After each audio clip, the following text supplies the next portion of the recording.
What is going on, everybody? Welcome back to the channel and welcome back to another video. Now, the Detroit Lions and the Tennessee Titans clashed yesterday in Nashville, and to say the very least, it did not go very well for our Detroit Lions. The Lions did not play their best football game. They didn't come out with their best performance, and as a result, they are officially out of the playoff race. We'll talk about that in a little bit. However, as we do every single day after the Detroit Lions play a game, whether they win, lose, or draw, I will be here telling you everything you need to know, recapping the day, going over the stats, the facts, and the takeaways from yesterday's football game, and basically let you guys know everything you need to know about yesterday's contest. Now, before we get into the video, if you are new to the channel and are enjoying this Detroit Lions content, please consider liking the videos and subscribing to the channel. It helps the channel out more than you could know. It helps me out more than you could know, and I'd be greatly appreciative for it. But with all that being said, and without any further ado, let's get into recapping Week 15 and recapping Titans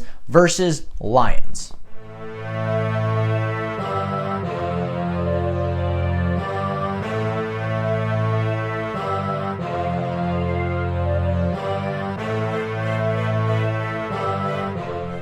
Now, as I said, the Detroit Lions lost a very embarrassing football game yesterday by a score of 46-25. Game was pretty close for the first half. It was relatively close through the third quarter. However, in the fourth quarter, the Tennessee Titans really pulled away. Matt Stafford got pulled, obviously, partially because of injury, partially for, safety, partially because of, just precaution, stuff like that. It was not a very good football game all around for the Detroit Lions. However, there were a couple bright spots, and that wasn't all bad for the Lions organization yesterday. Matt Stafford and Chase Daniels both played pretty well yesterday in the time that they had. Matt Stafford was 22 of 32 for 252, 1 touchdown and 0 interceptions. Chase Daniel came in for the last couple of drives, went 5 for 6 for 55 yards with 1 interception. It was a very bad interception, but was the only incomplete pass, and at that point the game was far out of reach anyways. However, with both the quarterbacks playing very, very well yesterday in the time that they played, I do want to give credit and do show some appreciation to the offensive line, because the offensive line played very well. They allowed 0 sacks in the day. Matt Stafford, I counted, got hit 3 times in total. It was very, very good. I mean, they were without 3 starters, and Big V was out for most of the game. They were without their center and Frank Ragnow, their best player on the offensive line. They were without their right guard. They were without a bunch of other guys. They were without everybody pretty much on that offensive line. And they still played very well, still opened up a lot of holes in the run game, still got a lot of real good push, and still kept Stafford very upright and very clean in the pocket for a majority of the football game. So to them, hats off to the offensive line. They played a very, very good game, and they were one of the bright spots of this Lions team yesterday when we did play the Titans. Wasn't a lot of bright spots, but the offensive line and the quarterback play was 2 of them. Now, the running backs did not have a bad day on the ground, as DeAndre Swift led the Detroit Lions with 15 carries for 67 yards and 2 touchdowns. He had a very good day back, obviously second game back from injury. Got much more involved than we saw versus Green Bay, which was good to see. He made some good carries. He had some very good plays on the ground. Did have that one costly fumble, but rookie mistake, it's going to happen. You're going to fumble the football as a rookie. You're going to fumble the ball as a running back. It's unfortunate to see, but he did have a good day other than that one play. Obviously, 15 carries, 67 yards, not a bad average, and 2 touchdowns on top of that. Pretty solid day for our second round rookie. Adrian Peterson also contributed 6 carries and 23 yards on the ground. Nothing crazy, nothing great by Adrian Peterson, but a decent, okay, rotational kind of guy. And the Detroit Lions spread the ball around a lot through the air and on the ground, as the Detroit Lions had 7 different players have a carry, including Jamal Agnew, TJ Hockenson, Stafford, Chase Daniels, and the running backs, of course. So, the Lions got everybody involved on the ground. They had a lot of different players carry the ball. Some worked better than others. Some worked well. Some did not work well, but they were trying to get everybody involved, and they did get everybody a chance that needed a chance, and that they gave everybody a chance to show what they could do on the ground. Now, looking at the receiving numbers, Marvin Jones had a very good day along with the offensive line. He was another bright spot of the team. He had 10 receptions for 112 yards and a touchdown. Very impressive touchdown catch.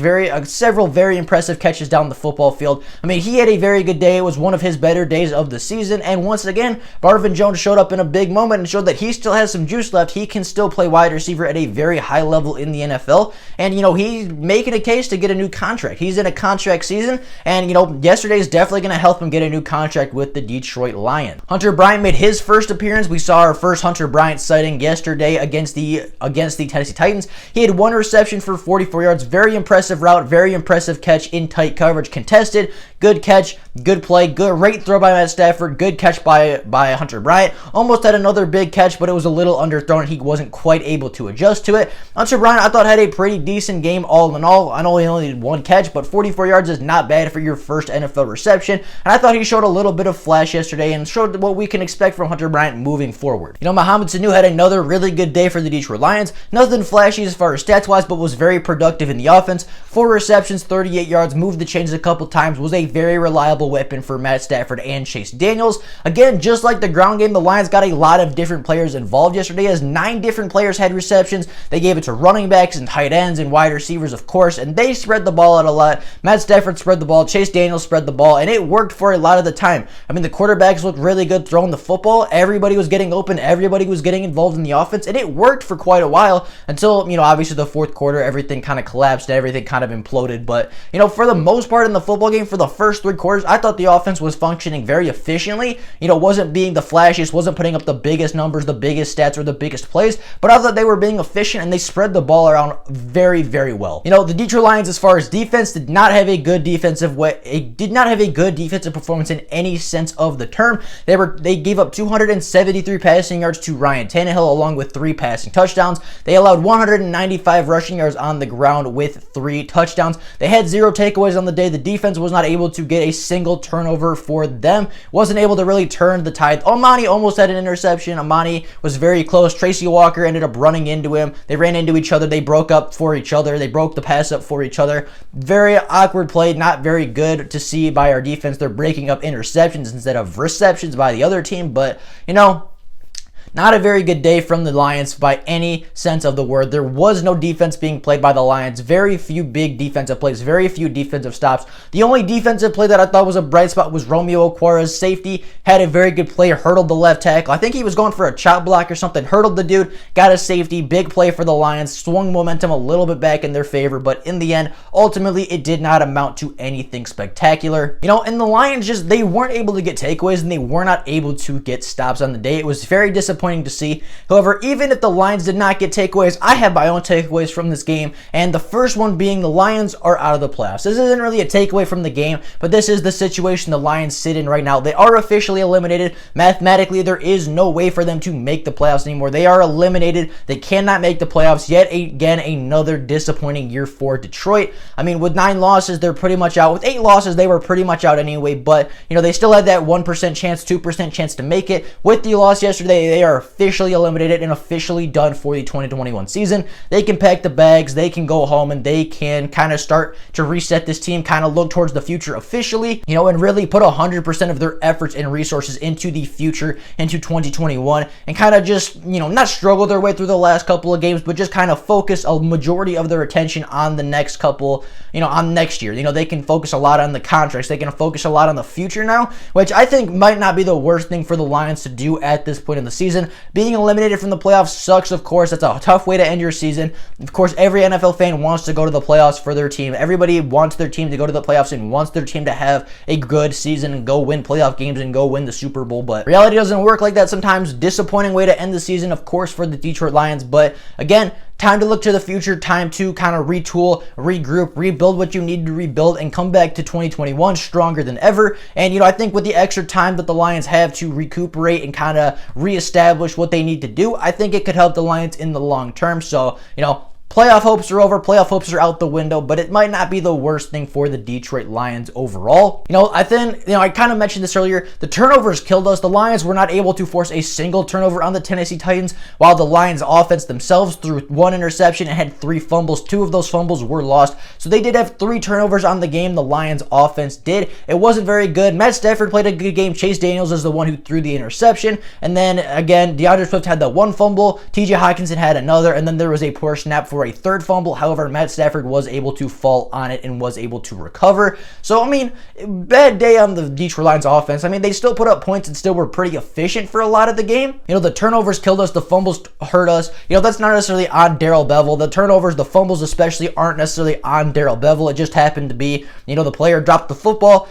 Got to hold players accountable. Players got to play better. I don't put that necessarily on Darrell Bevell. He still put up 25 points. I'd like to see better out of the offense, but the Lions offense didn't play great, but the turnovers definitely hurt the offense. The turnovers definitely hurt this team. And I'm not going to say they were the sole reason that we lost, because I think we would have lost regardless, but the turnovers definitely hurt this Lions team yesterday. And you can't win the football game if you have 3 turnovers. If you have a negative 3 turnover differential, you are going to win very, very few football games in the NFL. Now, with all that being said, with the Lions being eliminated from the playoff contention, with the Detroit Lions, having all those turnovers, and especially, with also a couple 4th and outs, a couple of times they went 4th down and weren't able to get it, including a fake punt that ended up getting our special teams coordinator fired. Yes, if you have not heard the news, Braden Coombs, the special teams coordinator, was officially fired this morning. He was relieved of duty. A lot of Lions fans are upset. I was very discouraged this morning when I saw it. I was very disappointed in the organization,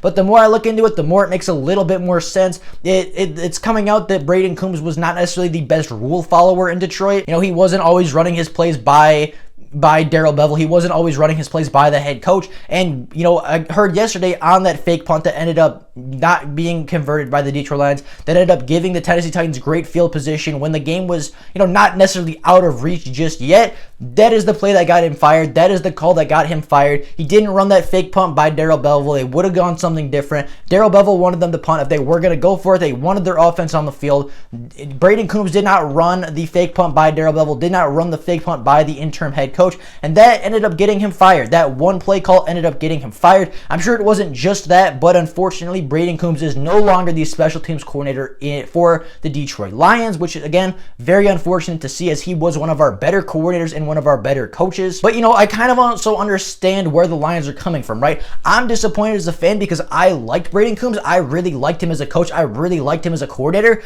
but you can't run a good organization if your coordinators aren't talking to each other. If your coordinators and your coaches aren't communicating, it's going to be very, very tough for them to, run a successful organization. And no matter how good of a coach you are, if you're not communicating with your fellow coordinators, if you're not communicating with your head coach, it's going to be very tough to run a successful organization. So I get it from both sides. I'm disappointed as a fan, but I also understand that you can't just have coaches going rogue and calling whatever plays they want whenever they feel like it. You got to have communication as a coaching staff. You have to have communication as a football team. And overall, I'm disappointed in the move. I don't know why they did it and didn't just let him ride out the last 2 games and then get rid of him. But, the Lions did release Braden Coombs today, and that is yet another coach from this 2020 season that is jobless and is no longer a member of the team. Now, my final takeaway for the day, and again, not really a takeaway from the game, but kind of a standpoint in a situation the Lions find themselves in at this point. Being out of the playoffs, being out of, pretty much contention for everything important right now, at least, the Lions, are going to look to the future, and I would expect to see a lot of change for this Detroit Lions team. I would not be surprised if we see Corey Unlin get fired. I would not even be surprised if we see Darrell Bevell get fired after these next 2 games, because at the end of the day, they're not playing well. They're not calling great football games. Darrell Bevell has been much better as the interim head coach than he ever was as the offensive coordinator, but I would not be surprised if we see Corey Unlin get fired in the next 2 weeks. I would not be surprised if we see, Darrell Bevell get fired in the next 2 weeks. I would not be surprised if we see new coaches, new coordinators. Obviously, we're going to see a new GM. Obviously, we're going to see a new head coach and a new special teams coordinator, but I would expect a lot of change in this organization. We're going to see a lot of firings, a lot of hirings in the near future, and it should be very good for content for me, and hopefully it's a good move, and hopefully it's the right decision by the Detroit Lions, but, expect a lot of change in this organization. Expect a lot of change to come. The Lions are in a rebuilding moment right now. I don't think they need to fully tear everything down and rebuild the whole team, but right now they're looking to rebuild their regime. They're looking to rebuild their coaching staff and their coordinators and their play callers. So expect a lot of change in the very near future. The Lions are still in contention for a very high draft spot. Pretty much every pick from the 4th pick and beyond is up for grabs right now. The Carolina Panthers are 4-10 with the 4th overall selection right now. I think that they sit in a very good spot, but the Carolina Panthers beat us, so if they win one more football game, they're going to be ahead of us in the draft order. They're going to jump up some 10 spots in the draft order. Like, they can jump. I think there's 5 or 6 teams right now. What are we? We sit 11th in the draft order right now. We could jump all the way to 4 if we lose out and some other, scenarios happen for the Lions. We could get as high as the number 4 overall pick in the NFL draft. So, there's a lot to look forward to as Lions fans. There's a free agency coming up. There's the draft coming up. We got new coordinators coming in, new coaches coming in, new regimes, new everything coming in for this Lions organization. So, as disappointing as it is right now, as disappointed as I as a Lions fan am, as disappointed as many of you probably are at this point, being officially eliminated from the playoffs, there is a lot to look forward to. There's always the draft. There's always free agency. There's always next year with the new regime and new people and new coaches and new coordinators. There's always next year. There's always new guys coming in. There's always new draft prospects, always new free agency guys. So there is a lot to look forward to in the future. There is a light at the end of the tunnel for this Lions team. There is light at the end of the tunnel. They have free agency to fix their teams. They have free agency to fix the gap. They have the draft to bring in more young talent to this organization. And truly, I don't think the Lions are in that poor of a position. I do think the Lions are missing a couple of real big and key pieces, but I think there are pieces that they can get not only in free agency, but also in the draft. And if they bring in the right coach and have just a couple of good free agent signings and a couple of good draft selections, this team can be very, very good in the 2021 season. And I would not be surprised if we see this Lions team back in playoff contention in just the 2021 season. Now, with all that being said, that is all I got for you guys today. Hope you guys enjoyed the video. Have an absolutely fantastic rest of your day. Again, the Lions lost. The Lions are out of the playoffs. It's unfortunate. Very embarrassing loss for the Lions, but we have to move on. We have to move forward. And again, we have a lot to look forward to as Lions fans for the upcoming months. So with all that being said, though, that is all I got for you guys today. Hope you guys enjoyed the video and hope you guys enjoyed the recap of Week 15. I will see you all tomorrow with more Lions content. If there is Lions news before tomorrow, I will try my best to get a video out to you. But with all that being said, that is all I got for you guys today. Hope you guys enjoyed the video, and I will see you all tomorrow with more Lions content. Thank you all for watching. Bye, guys.